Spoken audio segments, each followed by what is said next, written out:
beautiful live look at Vatican City, where Pope Leo this morning presented his first major teaching document, a landmark encyclical focused on the preservation of human dignity in the face of artificial intelligence. Titled Magnificat Humanitas, the pontiff's letter comes amid growing backlash to AI's environmental, educational, and social impacts. Pope Leo, who has been outspoken about AI's potential to infringe on human values, was joined by leading Catholic figures, along with Chris Olah, a co-founder of the AI company Anthropic.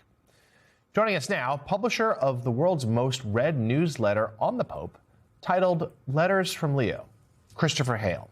He's also a Democratic strategist who has worked for both President Obama and President Biden. Christopher, thank you so much for joining us this morning. Pope Leo, in his short time in office, has become almost a remarkable, in some ways, political figure, and his voice carries real weight around the globe, of course, but here in the United States as well. Give us some background here. Why did he choose AI as such a central early topic? You know, really, AI was a central theme for the Vatican well before Leo was elected. Really, for about a decade now, the Vatican has really taken this topic head on. Well, let's be real here. Pope Leo is actually the first pope to really own a cell phone, to use a computer. You might see that he has an Apple Watch. So he's really a pope that understands technology in the flesh. He also is a big consumer of Western media. He watches MS Now. He watches CNN. So he's really involved in the realities of modern technology and modern life. So when he was elected, days after he was elected, he made it very clear that he thought AI was one of the perennial and pinnacle issues of his papacy. And in 135 years ago, his predecessor, Pope Leo XIII, wrote an encyclical called Rerum Novarum on new things that addressed the Industrial Revolution. And Pope Leo XIV thinks that AI represents today, in 2026, what the Industrial Revolution, what the steamship represented in 1891. So this is what he thinks is the pinnacle issue of our time. So it was very clear that he wanted to take this up. And with this document today, 184 pages, he's given us a lot to look at. So talk a little bit about what he's saying on this issue. You've talked about it as a populist statement.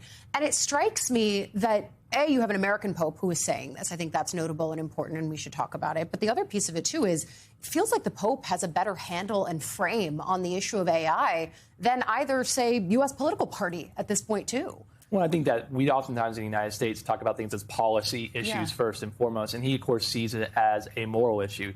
He opens this document for your biblically inclined people. He opens this document saying that the choice facing humanity is the Tower of Babel. Or a civilization of love. And Tower of Babel, for a little refresher, is in the Old Testament. There was an attempt to create this tower of information, of knowledge, to essentially recreate God, and it tumbles on top of itself. And I think Leo XIV actually thinks that that's what's going on in Silicon Valley. He actually views this as an attempt, at its worst, to recreate God. And Peter Thiel seems to buy into that argument in some ways. He says that those who counter AI, who want to slow down the AI, are tools of the Antichrist. And he actually name-checked Pope Leo XIV last fall as the woke American Pope, and had concerns that Leo XIV would take this issue on. And of course, he has today. So I think this moral framework is something that Silicon Valley has been afraid of. I think one thing to note with Pope Leo, he's not tendered to the American politics. You can't tariff him. You can't impeach him. You can't indict him. You can't remove him from office. You can't deport him. And I think that makes it hard to deal with. Yeah. It's Richard Haass here. To the extent the Pope is worried about the consequences of AI, what is his sense of essentially, if you will, the politics and what to do about it? Is he hoping that those who run these companies self-restrain? Is he hoping that government steps in, the U.S. government? Is he hoping that the United States and China reach some kind of understanding, as perhaps idealistic or far-fetched as that might be? How does he go from the conceptual to the operational here? I think on all three, the answer is yes. He believes that he wants AI to play a specific role in this companies himself. Christopher Olah being a part of this presentation this morning is historic and strange. We don't have secular leaders participate in these presentations. And the fact that, of course, Christopher Olah and Anthropic got into a fight with the Pentagon and was basically blacklisted by the White House. I think he found that to be courageous and willing to stand up to government. But he also thinks that government itself has a significant role to play. One of the things I'll note is the document is 184 pages. Most of it's not theology. There is theology, of course. There is moral components. But he talks a lot about the practical realities of AI, and he's really concerned about the use of AI in war.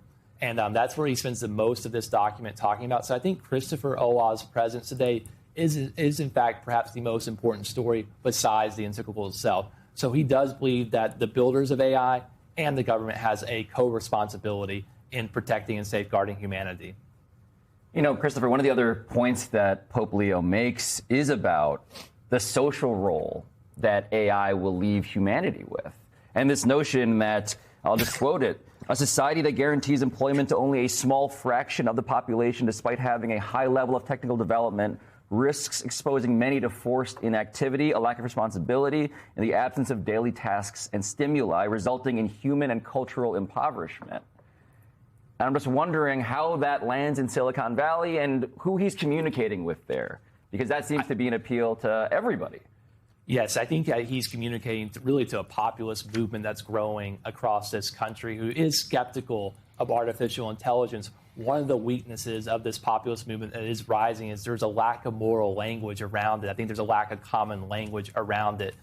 For Leo XIV, first and foremost, this is not a political issue. This is not a policy issue. This is a moral issue, and it actually it precedes religion itself, and it's the question of human dignity and what it means to be human. And I find that this language really resonates in middle parts of the country. When you talk about people standing up against like AI data centers, I think that they'll look to this American-born pontiff, to this Pope from Chicago, as a moral leader to give them the language, the grammar to talk about these issues. And I think that's actually the power of this document, is that it will be used in the months and years to come by the people engaging these issues across this country.